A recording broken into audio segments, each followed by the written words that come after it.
नमस्कार दोस्तों, मैं हूं शुभम प्रताप सिंह और स्वागत है आप सबका मेरे चैनल में। आज जो हम टॉपिक डिस्कस करेंगे वो है ग्रेट डिप्रेशन। ये 1929 में अमेरिका के अंदर आया था। ऐसे कुछ सर्कमस्टांसेस हो गए थे उस टाइम जिसकी वजह से अनएम्प्लॉयमेंट रेट मतलब जो बेरोज़गारी है वो हद से ज़्यादा बढ़ गई थी। 24.9% तक पहुंच गई थी बेरोज़गारी। लोगों के पास जॉब्स नहीं बची थी, रहने के लिए घर नहीं थे, कितने लोग तो सड़कों पे आ गए थे। कंपनीज बर्बाद हो गई थी, इकोनॉमी भी बिल्कुल बर्बाद हो गई थी और अमेरिका की जीडीपी तो गड्ढे में जा चुकी थी। इतना बड़ा रिसेशन हिस्ट्री में कभी नहीं आया था। और अभी जो प्रेजेंट सिचुएशन चल रही है कोविड-19 की वजह से जगह जगह लॉकडाउन हो रखा है, तो जो इकोनॉमी का नुकसान हो रहा है और जो रिसेशन आने वाला है उसका कंपैरिजन ग्रेट डिप्रेशन से भी किया जा रहा है। लेकिन अंत में ये सबसे ज़्यादा ज़रूरी है कि जान है तो जहान है। अगर हम लोग ज़िंदा बचेंगे, स्वस्थ रहेंगे, तो हम इकोनॉमी को भी रिवाइव कर लेंगे। तो आइए स्टार्ट करते हैं इस टॉपिक को। पहले जानते हैं कि ग्रेट डिप्रेशन था क्या। ये मॉडर्न वर्ल्ड हिस्ट्री का मतलब 20th सेंचुरी का अब तक का सबसे बड़ा और सबसे लंबे समय तक चलने वाला इकोनॉमिक रिसेशन था। ये लगभग 10 साल तक चलता रहा था। इसका जो इम्पैक्ट था लगभग 10 साल तक देखा गया था। इसमें लगभग 15 मिलियन अमेरिकन्स की जॉब चली गई थी। ये मैं केवल अमेरिका का डेटा बता रहा हूँ कि वहाँ की हालत क्या हुई थी। इसका इम्पैक्ट तो खैर वर्ल्ड वाइड देखने को मिला था, लेकिन बेसिकली अभी मैं यहाँ पर आपको अमेरिका की सिचुएशन बताऊँगा। और जो स्टॉक मार्केट था जिस पे मैंने अभी प्रीवियसली वीडियो बनाया था, आप जाके देख सकते हैं तो आपको और अच्छे से समझ में आएगा। स्टॉक मार्केट में जितना लोगों ने पैसा लगाया था उनका भी सब पैसा बर्बाद हो गया था। लगभग 30 बिलियन डॉलर्स, जो आज के टाइम पे अगर कन्वर्ट करेंगे तो 396 बिलियन डॉलर के बराबर बैठेगा। इतना नुकसान हुआ था। इतना तो वर्ल्ड वॉर 1 के टाइम पे भी नहीं हुआ था। तो चलिए देखते हैं क्या क्या रीजंस रहे थे जिसकी वजह से ये ग्रेट डिप्रेशन आया था, कि इसकी स्टार्टिंग कहाँ से हुई थी। इसकी स्टार्टिंग फर्स्ट वर्ल्ड वॉर से ही स्टार्ट हो गई थी। अब फर्स्ट वर्ल्ड वॉर लगभग 4 साल तक चला था, 1914 से 1918 तक।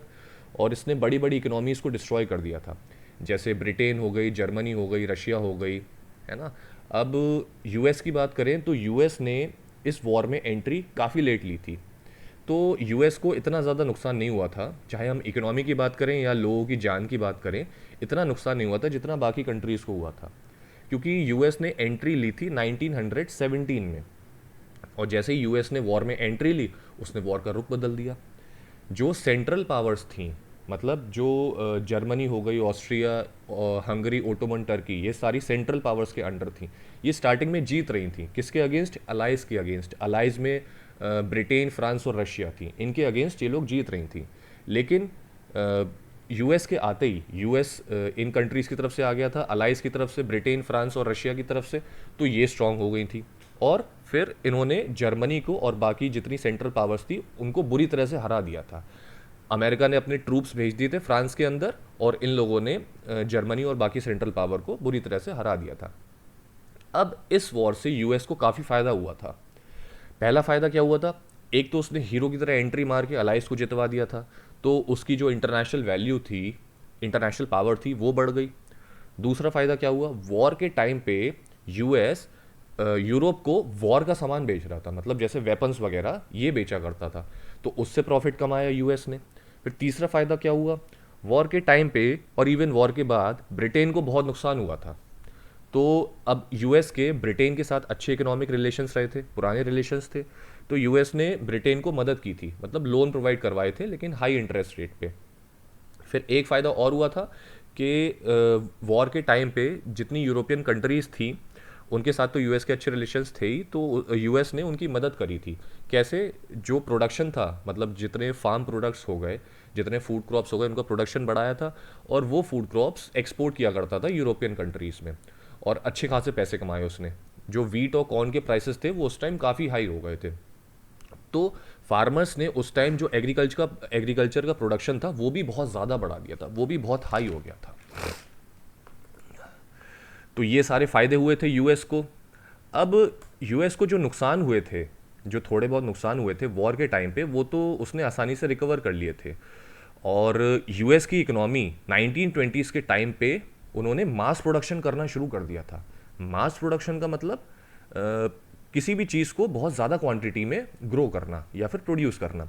जैसे एग्जांपल लीजिए हेनरी फोर्ड कंपनी का, जो कार बनाती थी, उसने बहुत ही ज़्यादा क्वांटिटी में कार प्रोड्यूस करना शुरू कर दी और इतनी स्पीड से प्रोडक्शन शुरू हो गया कि जो कार 12 घंटे में बनती थी वही कार 2.5 घंटे में बन के तैयार हो गई। इतनी तेज़ स्पीड से काम चलने लगा।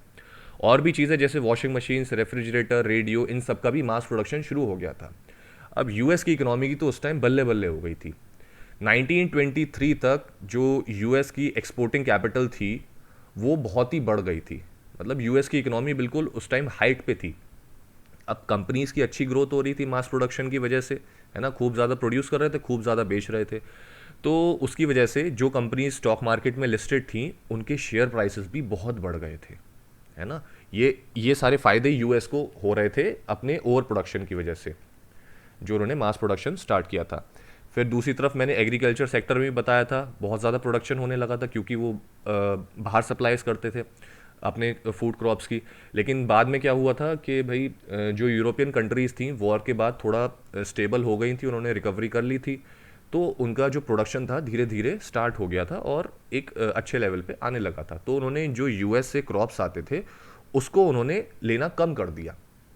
लेकिन यूएस के फार्मर्स ने क्या किया, अपना प्रोडक्शन कम नहीं किया, वो उसी रेट पे प्रोड्यूस करते रहे। उन्होंने सोचा कि भाई हम प्रोड्यूस करते रहेंगे, हमें फ़ायदा होता रहेगा। अब कॉजेस पे नज़र डालते हैं कि इन सब चीज़ों की वजह से हुआ क्या। सबसे बड़ा कॉज बताते हैं इस ग्रेट डिप्रेशन का ओवर प्रोडक्शन। हालांकि जितने इकोनॉमिस्ट और हिस्टोरियंस हैं वो एग्जैक्ट कॉजेज या फिर सारे डेफिनेट कॉज तो नहीं बताते हैं, लेकिन ये जो कॉज मैंने डिस्कस करे हैं इस पे सब एग्री करते हैं। तो सबसे बड़ा जो कॉज बताते हैं वो बताते हैं ओवर प्रोडक्शन का। जैसे मैंने अभी बताया था कि कंपनीज कार्स हो गई, वॉशिंग मशीन्स हो गई और ये सारी चीज़ें बड़े पैमाने पे प्रोड्यूस करने लगी थी। और दूसरी तरफ एग्रीकल्चर में भी ओवर प्रोडक्शन हो रहा था। ठीक है, अब ओवर प्रोडक्शन का मतलब क्या हुआ कि जितनी पब्लिक की डिमांड भी नहीं है, जितनी पब्लिक की नीड भी नहीं है, उससे ज़्यादा प्रोड्यूस होने लग गया था। अब मार्केट में कोई भी चीज़ अगर ज़्यादा क्वांटिटी में आ जाएगी जितनी उसकी नीड भी नहीं है, तो जाहिर सी बात है उसके प्राइसेस गिरना शुरू हो जाएंगे। अब यही हुआ यूएस के मार्केट में भी। एग्रीकल्चर की बात करें तो एग्रीकल्चर का जो बाहर एक्सपोर्ट होता था वो तो इतना हो नहीं रहा था, तो कंट्री के अंदर ही सारा सामान बेचा जाना था। तो धीरे धीरे जब वो इतना ज़्यादा सामान आ गया, उसके कंज्यूमर्स इतने थे नहीं, तो उसके प्राइस गिरना शुरू हो गए। तो फार्मर्स को जो उनके प्रोडक्ट्स के, जो फूड क्रॉप्स के प्राइसेस मिलने चाहिए थे वो नहीं मिल पा रहे थे। और दूसरा वो कंपनीज़ के साथ भी यही हुआ, जिसकी वजह से कंपनीज़ को बहुत ज़्यादा नुकसान हुआ, है ना। फार्मर्स को भी नुकसान हुआ और कंपनीज़ को भी नुकसान हुआ। कुछ कंपनीज़ तो इवन बंद भी हो गई थी। और जब कंपनीज़ को नुकसान होना शुरू हुआ तो उन्होंने जितने भी वर्कर्स थे, जितने भी एम्प्लॉयज़ थे, उन्होंने उनको अपनी कंपनी से निकालना शुरू करा। यहाँ से क्या हुआ, अनएम्प्लॉयमेंट रेट बढ़ना शुरू हुआ, बेरोज़गारी बढ़ना शुरू हो गया। और दूसरी तरफ फार्म के जो फार्म प्रोडक्ट्स के प्राइसेस थे वो भी गिरना शुरू हो गए थे। फिर 1930s के टाइम पे, अगर थोड़ा सा आगे जाएंगे, 1930s के टाइम पे जो एग्रीकल्चर सेक्टर था वो बहुत बड़ी प्रॉब्लम में आ गया था। क्योंकि एक टाइम पे 1920 से 1929 के टाइम पे तो भाई अच्छा खासा प्रोडक्शन चल रहा था, इवन ओवर प्रोडक्शन हो रहा था। लेकिन ड्रॉट आ गया, फिर बाद में बहुत सारे स्टॉर्म्स आ गए जिन्हें डस्ट बाउल नाम से भी जाना गया, है ना, जिसकी वजह से जो फर्टाइल सॉइल थी, ऊपर की जो लेयर होती है फर्टाइल सॉइल, वो पूरी उड़ गई थी। तो बहुत सालों तक यही प्रॉब्लम रही कि भाई प्रोडक्शन ही नहीं हो पाया, तो एग्रीकल्चर वहाँ पर भी डिस्ट्रॉय हो गया था। ठीक है, ये तो पहला कॉज हो गया। दूसरा सबसे बड़ा कॉज क्या था, स्टॉक मार्केट क्रैश, है ना। स्टॉक मार्केट बुरी तरह से क्रैश हो गया था। अब जब 1920s में कंपनीज अच्छा ग्रो कर रही थी मास प्रोडक्शन की वजह से, तो कंपनीज के शेयर प्राइस भी बढ़ रहे थे, जिसकी वजह से स्टॉक मार्केट भी बहुत तेज़ी से ग्रो कर रहा था और इन्वेस्टर्स को अच्छे रिटर्न्स भी मिल रहे थे, है ना। अब कंपनीज को अगर प्रॉफिट हो रहा था तो जो उसमें पैसा लगाएगा उसको भी प्रॉफिट होगा। इस ट्रेंड को देखते हुए बहुत से लोगों ने बिना सोचे समझे, बिना किसी फाइनेंशियल एडवाइस के पैसा लगा दिया स्टॉक मार्केट में। जितनी भी उनकी सेविंग्स थी, इवन पैसा लोन पे लेते थे, अपना घर गिरवी रख देते थे या फिर और कोई वैल्यूएबल आइटम गिरवी रख के वो पैसा लोन पे लेते थे और स्टॉक मार्केट में इन्वेस्ट करते थे। हर जगह से लोग स्टॉक मार्केट में पैसा लगाने लगे थे और इतना ज़्यादा इन्वेस्टमेंट हुआ कि स्टॉक मार्केट ओवर वैल्यूड हो गया। इसका मतलब क्या हुआ ओवर वैल्यूड का, कि किसी भी कंपनी के शेयर्स अपनी रियल वैल्यू से भी ज़्यादा महंगे बिकने लगे, मतलब जो एक्चुअल वैल्यू थी उससे ज़्यादा महंगे बिकने लगे, ये इतने ओवर वैल्यूड हो गए। अब अगस्त 1929 तक तो स्टॉक के प्राइसेस आसमान छू रहे थे, लेकिन जो अभी मैंने ओवर प्रोडक्शन से की वजह से जो प्रॉब्लम्स हुई थी, अनएम्प्लॉयमेंट वगैरह बढ़ गया था, उससे क्या हुआ, इकोनॉमिक ग्रोथ बहुत ज़्यादा स्लो डाउन हो गई थी। अब इकोनॉमिक ग्रोथ रुक गई तो कंपनीज कि जो अच्छी सिचुएशन चल रही थी वो भी बेकार हो गई। अब लोगों को जब पता चला, ये अफवाह उड़ गई यार कि कंपनीज बंद होने वाली हैं, कंपनीज बंद होने वाली हैं, तो उन्होंने स्टॉक मार्केट से जितने भी शेयर्स खरीदे थे वो सारा बेचना शुरू कर दिए। जितने भी शेयर खरीद रखे थे वो सारे बेचना शुरू कर दिए। लोगों ने पैसा लगाना बंद कर दिया, है ना।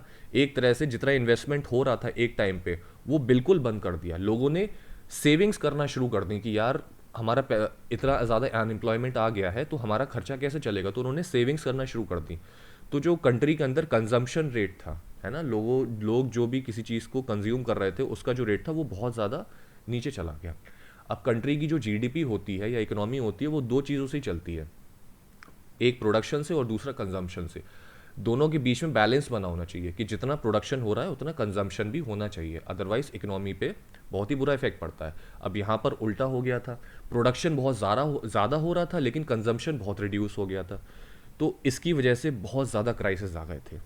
अब जो क्रैश हुआ था स्टॉक मार्केट के अंदर वो स्टार्ट हुआ था 24 अक्टूबर को 1929 में, जिसे ब्लैक थर्सडे नाम से भी जाना गया। उस दिन लगभग 13 मिलियन शेयर्स बेचे गए थे, 13 मिलियन। फिर नेक्स्ट वीक 29 अक्टूबर को 16 मिलियन से भी ज़्यादा शेयर्स बेचे गए और इस दिन को ब्लैक ट्यूसडे नाम दिया गया। तो ये देखिए एक हफ्ते के अंदर ही पूरा स्टॉक मार्केट क्रैश हो गया था, करोड़ों और अरबों का नुकसान हुआ था इस स्टॉक मार्केट क्रैश की वजह से। फिर एक और भी रीज़न रहा था, वो क्या था कि जो बैंकिंग प्रैक्टिसेस थी वो उन्होंने बहुत ही ज़्यादा बेकार तरीके से मैनेजमेंट कर लिया था। बैंक्स ने क्या किया था, वो बहुत ज़्यादा लापरवाही करी थी। बैंक्स ने इतने ज़्यादा लोन बांट दिए थे, मतलब जो लोग स्टॉक मार्केट में इन्वेस्ट करने आ रहे थे वो लोन ले रहे थे बैंक से, और बैंक भी आराम से बांट रहा था कि जाइए इन्वेस्ट करिए।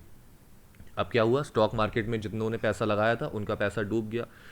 अब तो जो इंटरेस्ट वापस आना था, जो लोन वापस आना था बैंक्स के पास, उसका जो इंटरेस्ट वापस आना था वो आ नहीं पाया क्योंकि लोगों का पैसा डूब गया। और जिन लोगों ने अपना पैसा डिपॉजिट कर रखा था बैंक के अंदर, उनने भी सोचा कि यार बैंक डूब ना जाए तो वो पैसा निकाल ले आए, लेकिन बैंक के पास पैसा था ही नहीं। तो पता नहीं कितनी फैमिलीज़ की जो अपनी पूरी ज़िंदगी भर की जमा पूंजी थी, जो ज़िंदगी भर की सेविंग्स थी, वो भी डूब गई। और इसकी वजह से पता नहीं कितने बैंक्स बंद हो गए, बहुत ज़्यादा बैंक्स बंद हो गए थे। लगभग इसके अगर हम इफ़ेक्ट्स देखें तो देखिए 1933 तक 4000 बैंक्स बंद हो गए थे, और 1929 से 1932 के बीच में लगभग 1,10,000 कंपनीज भी बंद हो गई थी। 15 मिलियन अमेरिकन की जॉब चली गई थी, कितने बिजनेसेस कोलैप्स हो गए थे, कितने घर बार लोगों के बर्बाद हो गए थे, इनकम लोगों की बची नहीं थी, लोग सड़कों पे आ गए थे, अपने घर बेच रहे थे, कार्स बेच रहे थे, और भी जो कंज्यूमर आइटम्स थे उनके जो महंगे आइटम्स थे वो सारे बेच रहे थे, किसी तरह से उनका गुजारा हो जाए।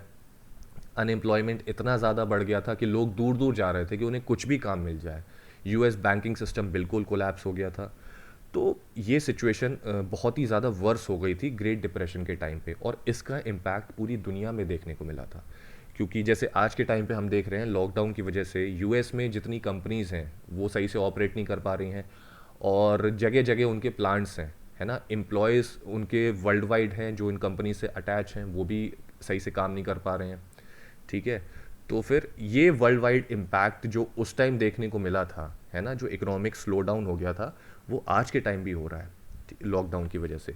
सिचुएशंस थोड़ी डिफरेंट है, उस टाइम सिचुएशन कुछ और थी, इस टाइम कोविड-19 की वजह से सिचुएशन क्रिएट हुई है, लेकिन जो इकोनॉमिक डाउनफॉल हो रहा है और जो रिसेशन आएगा उसका कंपैरिजन ग्रेट डिप्रेशन से किया जा रहा है। जैसी सिचुएशन उस टाइम क्रिएट हो गई थी कि अनएम्प्लॉयमेंट रेट इतना हो गया था, लोगों के पास रहने के लिए घर नहीं बचे थे, बैंक्स कोलैप्स हो गए थे, कहीं ना कहीं इसका जो अभी प्रेजेंट सिचुएशन चल रही है इसका कंपैरिजन कहीं ना कहीं उससे किया जा रहा है। तो बस प्रे कीजिए कि हम सब इससे उभर पाएँ और हेल्दी रहें और ऐसी सिचुएशन ना आ पाए। Thank you very much.